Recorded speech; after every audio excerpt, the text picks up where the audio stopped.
So recently I finally got around to reading The Dark Knight Returns, and it's a weird thing to say that because I've been reading comic books for over half a decade on and off now. I've read a lot of, the classic storylines, a lot of new stuff. But Watchmen and The Dark Knight Returns are things that everybody says you should read them. They're kind of like the big entry points of comic books, and they are undoubtedly, regardless of your opinion on them, on your opinion on the creators, their views on the industry, on life, on politics, and all that kind of stuff. Those are really important books and storylines in the context of the comic book industry, and I would say even in fiction, period. They presented a big paradigm shift, and even though the industry did kind of fuck it up by completely getting wrong what they were about throughout most of the 1990s in various different other kinds of, characters, both old and new, the effect of these books has been, pretty tremendous, and that's pretty undeniable. But for some reason, I was never just able to really just sit down and read the books. I read Watchmen years and years and years ago, in Bosnian, which was, it's really interesting to read, like Rorschach's journal, October 13th, the dog carcass was, spilled in an alley and all that kind of shit in Bosnian. So that was also an interesting experience. But also because the reason I never really got to read either of these books comes from the fact that there are movies about them. And, there is a Watchmen movie, and there are differences between that and the comic book. And the Watchmen movie is, even from Zack Snyder's own mouth, just an interpretation of the material. It's not supposed to be like the be-all, end-all version that you can watch instead of the book. But it does get to the heart of a lot of the stuff the comic book talks about. And The Dark Knight Returns was a bit different, where I wasn't really a fan of the art style for a really long time. That was always a big point of contention for me, where I was really specific about what kind of art style I wanted to read. But lately, as I've been getting older, that rule, I want to say, has just been vanishing. So finally, after a long time, I just sat down and read The Dark Knight Returns. And it's a book that I really, really liked upon initially completing it. But it's also a book that after I finished it, it really stuck with me. Because it's a similar experience that a friend of mine had with The Godfather. The Godfather is a movie he never really watched. He watched bits and pieces of it and tried to watch it as a kid, as we all do, but he just could never finish it because, we expect that it's going to be a big action-packed gangster movie, and it's just not that. And he admitted to me before I read The Dark Knight Returns that he was, really impressed by the thing, by Godfather when it finished. But then, for some reason, his mind kept going back to it. It kept going back, to the characters, to the way it's structured, to what it's about, what it's saying about characters, about the American dream. And he, basically the other day admitted to me that he thinks it's probably one of the best movies he's ever seen in his entire life.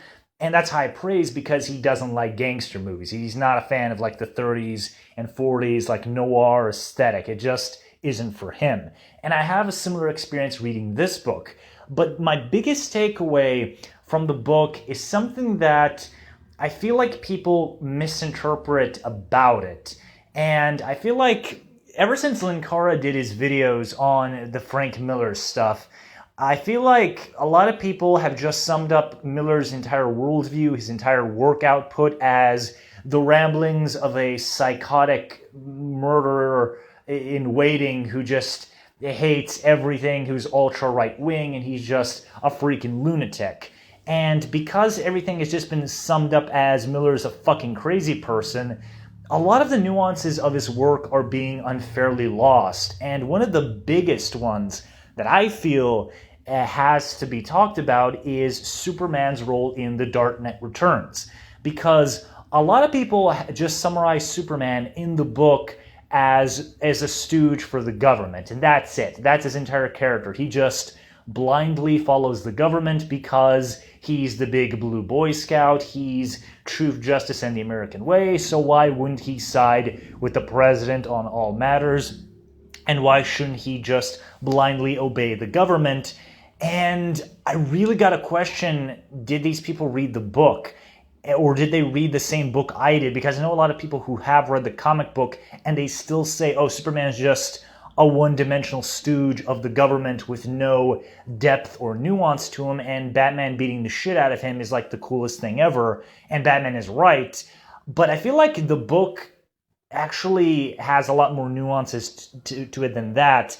And I really want to talk about it because nobody else is. And a lot of the times when Miller is brought up in discussion, everyone is just repeating what Linkara said, and that's that Miller is fucking crazy. And that's a shame because I do think there are nuances here that are sadly getting overshadowed by fucking Linkara of all people. So the biggest takeaway that I had from Superman in The Dark Knight Returns, I'm going to get to Batman later, and I'm going to give you my overall thoughts on both of them on the clash and how the fight, quote-unquote, really works as I see it. The Superman in the Frank Miller universe is a guy who is kind of afraid of people. This is something that you see in Strikes Again, and you see in All-Star Batman and Robin 2, where this is a Superman who wants to help people, who loves people, and he wants to, be Superman for them. He wants to inspire them. He wants them to be the best they can be. But there's an element of fear of other people in him, a fear of what will people do to the world, what will they do to themselves because gods are walking the earth. And The Dark Knight Returns pretty effectively conveys that just through narration and through the nuclear strike scene.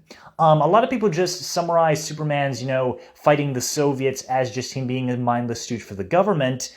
But the whole nuke thing about how America and Russia almost collectively destroy one another over their petty politics of the Cold War era is a really good showcase for Superman's fear, like how man is capable of doing incredibly cruel and terrible things to one another over the simplest or most banal or crazy of things. And when you read the Batman stuff and you see how Batman's psychosis affects other people and how the psychosis of other people brings Batman back from retirement, Superman kind of isn't wrong to be afraid of people. And when the nuclear airstrike hits him and Superman is left as this borderline shriveled zombie who's barely clinging on to life, you see that he does have a reason to personally be afraid of people and to be afraid of what they could do to each other trying to stop him. And as we see, from All-Star Batman and Robin, and we see in The Dark Knight Strikes Again and narration The Dark Knight Returns, there is this constant element of fear of people. And that's where the big parallel between Superman and Batman shows up. Because Superman, the hopeful guy, is ironically enough afraid of people. He overly values what people think about him, and he lets it get to him on a fundamental level that's really kind of bothersome. But Batman, the guy who's the cynic, the guy who is devoted to the crusade completely obsessively, he's the guy who laughs at it. Clark even says so, where while he's fighting the Russians, Clark talks about how, Wonder Woman was affected by the PTA groups, by the government really, hammering on that superheroes need to go away. They're making people feel too insignificant, too afraid just by virtue of existing, despite the fact that they're sometimes the only thing keeping the world alive when you take stuff into, like Lex Luthor and Joker and Brainiac into account. Batman was the guy who laughed at him. Batman was the guy who laughed at his peers, who laughed at the world, and who just decided to keep on going. And he didn't quit like the others because of public pressure or pressure, helped along by Superman. He was the guy who quit because he just reached a point in his life, as we see in The Last Crusade, where he just didn't have any steam left in him, and Jason's death was what broke him.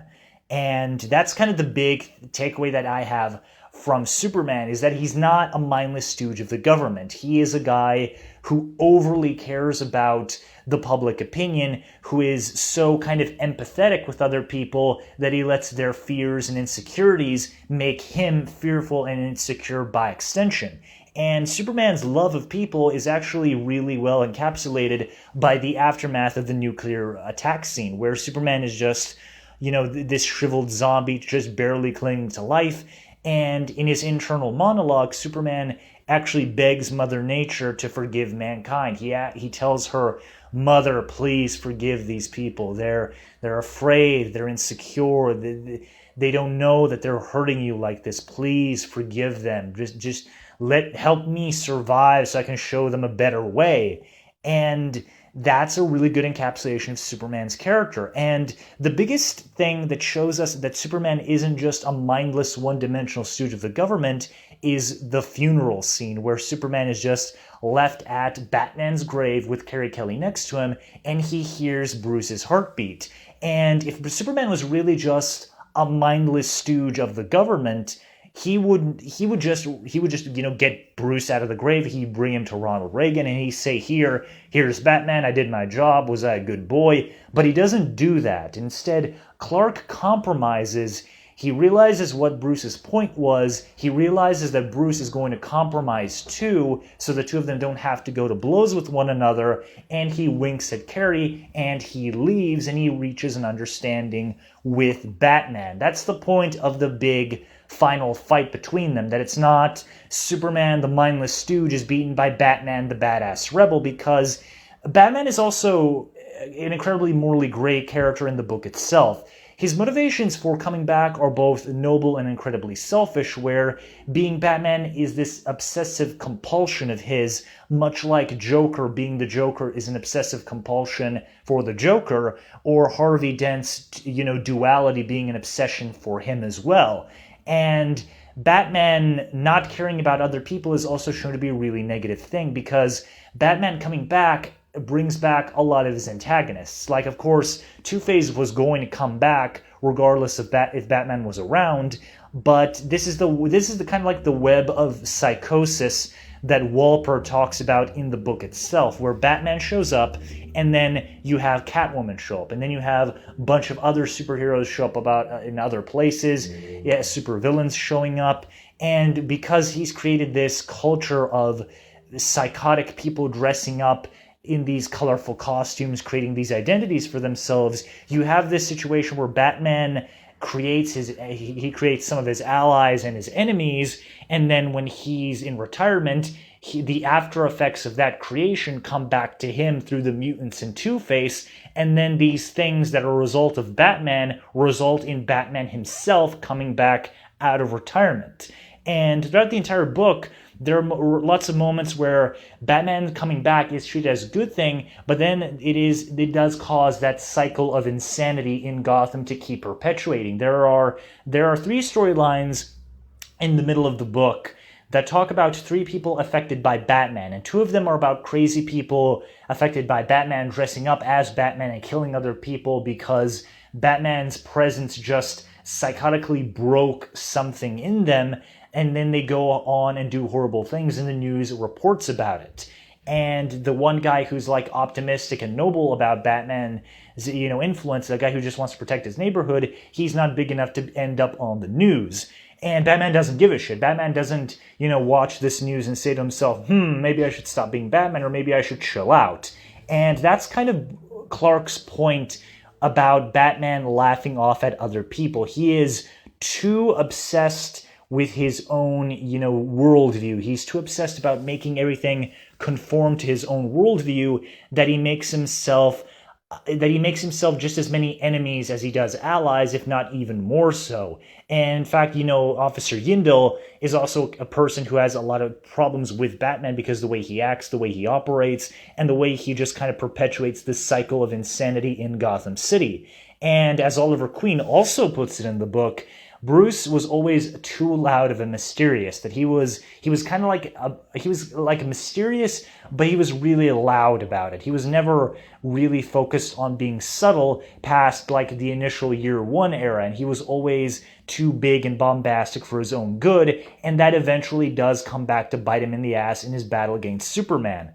But the fight against Superman is not about Batman proving his worldview right or proving Superman's worldview entirely wrong. It's not Batman is so fucking cool, guys, like, oh my fucking god, he's beating the shit out of Superman, look how fucking cool he is, oh my god, guys, oh my god. It's not like that. In fact, Batman pussies out of the fight. Batman goes into the fight knowing that he cannot beat Superman without killing him, and even if he does do that, there is still the army to fight, and Batman cannot fight the US fucking army as much as he would like to try. And he cannot do that. It doesn't work. He can't pull it off.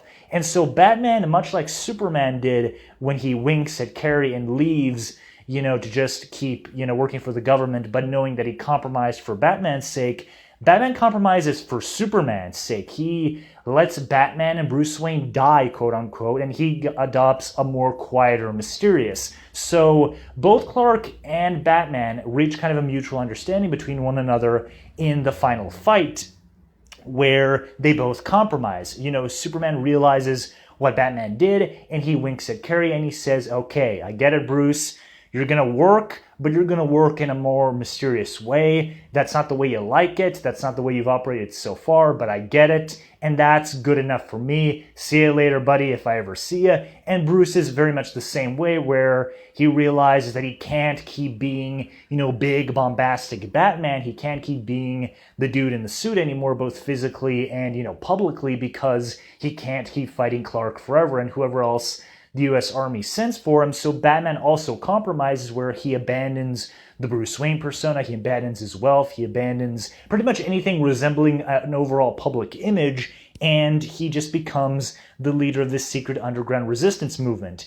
And it isn't until The Dark Knight Strikes Again where this big, massive threat shows up in the form of Lex Luthor and Brainiac controlling the world that Batman has to come back. Batman has to dress up back into the suit and make this big bombastic splash back onto, the public image. He has to make that big, defiant, fuck you, Brainiac and Luthor, we're not going to submit to you, because that's how bad the situation is. But looking at it just in the context of The Dark Knight Returns, the battle isn't Batman is, oh my fucking god, awesome, leadest superhero ever. It's Batman and Superman mutually understanding one another's positions and compromising so that they can both kind of coexist in peace from now on.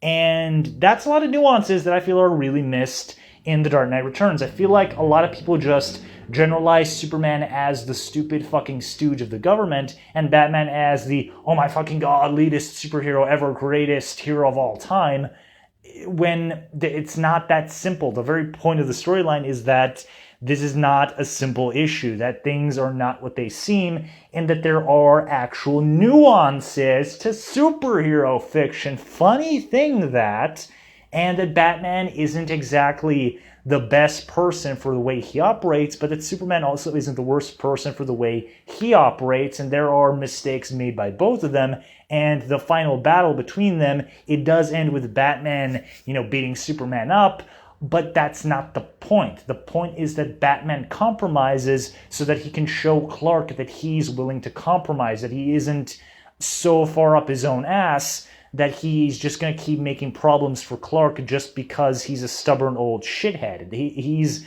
showing Clark that, look, I can compromise to make your life easier if you're willing to compromise to make my life easier. And that's what compromise is. Both sides might not be entirely happy with the way the end result turned out, but they can coexist in peace until The Dark Knight Strikes Again, where shit gets so bad that Batman and Superman just have to say, okay, enough's enough. It's time for superheroes to come back. And that's a whole other video in and of itself that I want to do. In fact, I want to do a whole video just based around the birth, death, and rebirth of like the big DC universe through the various Frank Miller storylines he's read, because there is a compelling meta-narrative about how superheroes show up, then they fade, and then they come back guns blazing once more, bigger, better, and awesomer than ever beforehand, that once again I feel like is completely lost in this internet climate of Miller was always a fucking psychopath who had nothing interesting to say about anything. He was just always an overrated hack, and because Linkara called Batman Crazy Steve and Aspar, that is what Batman by Frank Miller always was, and that's the beginning, middle, and end of everything Frank Miller has ever written, except Born Again, because it's not a DC thing, so it's good by default. So yeah, those are just kind of the things that I wanted to talk about here in how people misunderstand The Dark Knight Returns and how they specifically misunderstand Batman and Superman's roles in the book, the way they're characterized, the way they affect other people, and especially how they horribly mischaracterize the final battle between them, which is barely a fight in the book. Like, Batman does like a couple of things to Superman, and then he just gets tossed around like a rag doll. And even when he's like beating Superman up, quote unquote, it's like a couple of pages of hits, and that's that. It's not like the big bombastic showdown that you see in the animated movie where Batman's like breaking apart bulldozers and using them to punch Superman in the face. And like Zack Snyder's version of the fight in BVS is actually even more toned down than the comic book if you really want to go that far. So yeah, The Dark Knight Returns. It's a book that is really misunderstood, I feel, that a lot of people just overly generalize it. And I feel like the main characters of the book, Batman and kind of Superman by extension, are also overly either glorified or overly vilified when there are nuances to these characters that go beyond one's ultra badass dude and the other one is a stupid Ronald Reagan dog. So yeah, guys, what did you think about The Dark Knight Returns? Do you think I raised some good points about this? Are you as annoyed by this whole, like, Frank Miller was always a psychopath internet culture that's never going to go the fuck away as much as it annoys me? Or are you someone who agrees more with Linkara? Do you think I'm just misreading the book? And what are your thoughts down below? And hopefully I'll see you next time. Bye.